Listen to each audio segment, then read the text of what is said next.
Hello, this is Harry. Welcome again to A Senior's Perspective with a Twist. The subject for today is 2009 District of Columbia and U.S. Territorial Quarters. I want to preface by saying that in 1977 and through 1999, they had the Eagle Reverse quarter, which the dies were slightly modified to lower the relief that was on these quarters. Then in 1999 through 2008 were the state quarters, and they had 50 quarters representing the 50 states with special designs in honor of each of these states. Then the 2009 quarter came about, the District of Columbia and U.S. Territorial Quarters in 2009. And that's what we want to show and talk about.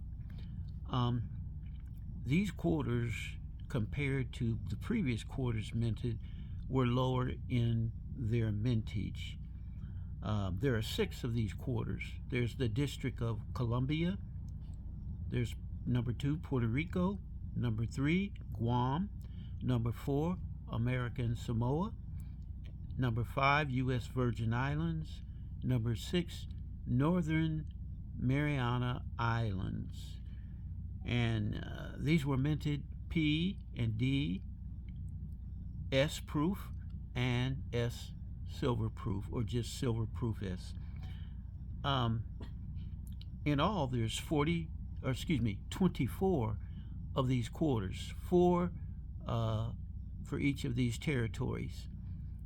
And then that's the P, D, S proof, and S silver proof. As I said, compared to the other vintages of quarters that were before, this is a lower number of quarters. The District of Columbia has the most, and that is over 88 million of these were minted for D, and over 83 million were minted for P, Philadelphia. The U.S., the smallest number, I should say, for these quarters was the U.S. territory of Northern Mariana Islands, with over 37 million of these quarters for Denver, and over 35 were minted for Philadelphia. As we prepared to talk about these, or show these, I should say, let me make it bigger here.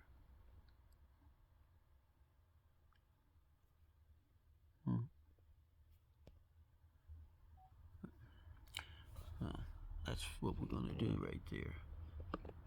Now, you can see that that's the P, and this is the one that has the big arrow on it. The piano keys, the most expensive as far as mistakes, and that mistake is on both P and D. I do not have one of them, would love to have it. And then here's the S proof, and here is the silver proof of this particular quarter. This is the District of Columbia. Then we have the Puerto Rico quarter as well. The P, the D, the S proof, and the S silver proof. And these are all MS quarters. I bought these, I think at a coin shop, I believe.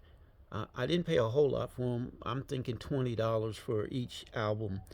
And here's the P for Guam. Here's the D, the S proof, and then the silver proof. That is the 3 that are on the first three of the six sets. These quarters, as I said, are um, they're not rare in the sense of comparison or contrast to the other quarters. You might think they're rare, but they can be found uh, in circulation. These quarters can be, and the issue is the condition. As I said, these are all MS. This is where I bought them. When I see what I think is a good deal, I, as some people say, I jump on it. I thought it was a good deal, and so I purchased these quarters, P&D, S, and the silver proof. I really like the silver proofs. I think they're something.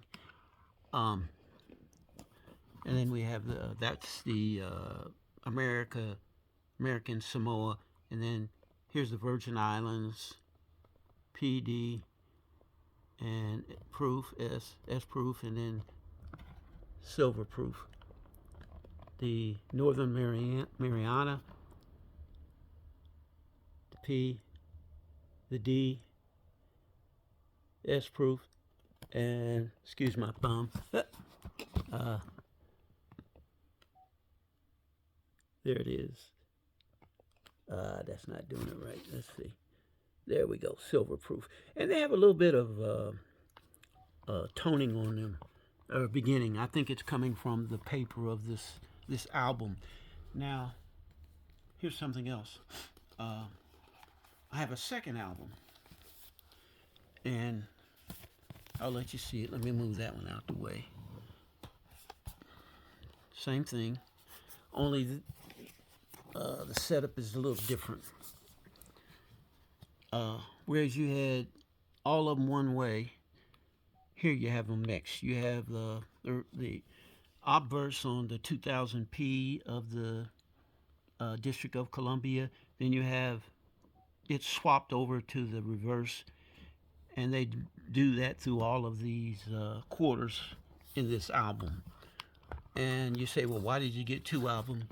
The deal when I purchased them was something that I couldn't pass up. And as I said, they're all MS condition.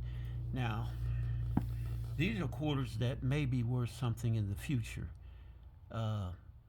There's a premium on the silver proofs, and I really like those in this album. These quarters would, in my opinion, would be good for a collector to get a hold of. And I have some whole rolls of them, but I misplaced where I put them, and I've been trying to think where they're at, and so far my mind has not been recalling where I put them, and I don't remember which ones of them, but I know there were several rolls that I bought, and I stashed them, but I don't know remember where I put them. And they were cheap at that time when I bought them compared to what the price has risen on some of these quarters, especially the ones that are MS, high MS. You'll pay a premium for them if you purchase them. And that's what I wanted to talk about, is collecting 2009 quarters. You can find them out in circulation, but if you want to send them off for grading, you would want to get some that are uncirculated, so that if you send them in for grading, you could get a high grade. And of course, you want to really look at them good before you send them in, or you could just be wasting your money. A 67 or 68 would be what a person would want, to get for these quarters. Let me move it a little bit. There we go.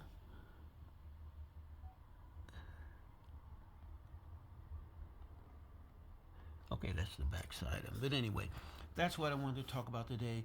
Collecting 2009 quarters and trying to get, if you can, collect those that are uncirculated and that are in MS condition, because those quarters are the numbers of being out, in the wild, or when I say in the wild, in circulation, but if you can get them that they're uncirculated and save them, who knows? They may be worth a lot more in the coming years. So that's what I wanted to talk about. The District of Columbia and U.S. Territorial 2009 quarters, including the proofs. So I say thank you for watching my video. If you have not subscribed, I ask that you would. And then if you have a comment, I do welcome your comments. I say thank you and have a good day.